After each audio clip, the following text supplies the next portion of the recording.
જય Shri Krishna. Mummy papa, હું suicide કરું છું. મને તમારાથી કોઈ વાંધો નથી. મારા પર 28 લાખ રૂપિયાનું દેવું થયું છે, એટલે આત્મહત્યા કરું છું. મારાથી આ દેવું સહન થતું નથી, એટલે આ પગલું ભરું છું. હું બસ તમારા માટે એક સારી જિંદગીનું પ્લાનિંગ કરતી હતી, પણ બધું ઊંધું થયું. મારા ઉપર દેવું થઈ ગયું. આ દેવું shine.com કંપનીમાંથી થયું છે. જો થાય તો ટ્રાય કરીને પૈસા પાછા લઈ લેજો.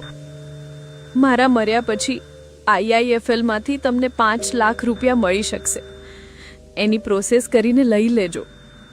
મને માફ કરી દેજો. મારા લીધે તમે હેરાન થશો. મમ્મી, મારી છેલ્લી ઈચ્છા છે કે મારી ડેડ બોડી ઘરે આવે ત્યારે એકવાર મને ગળે લગાડી લેજો. પ્લીઝ, મારી છેલ્લી ઈચ્છા છે, પૂરી કરી દેજો ને. માફી સાથે, તમારી ભૂમિ.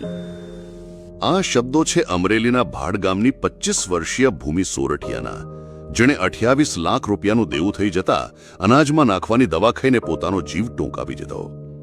પોલીસ તપાસમાં સામે આવ્યું છે કે ભૂમિ ટાસ્ક બેઝડ ફ્રોડનો શિકાર બની હતી, જે ઇન્સ્ટાગ્રામ અને ટેલિગ્રામ ચેનલો દ્વારા તેને અલગ અલગ ટાસ્ક આપવામાં આવતા.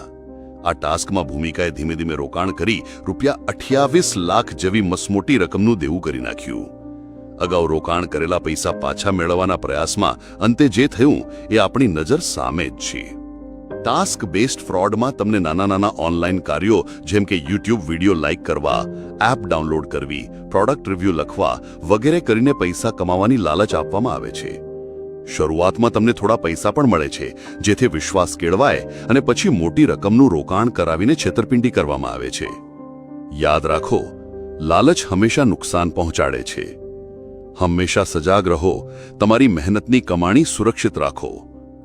આ કિસ્સો માતા પિતા માટે પણ લાલબત્તી સમાન છે.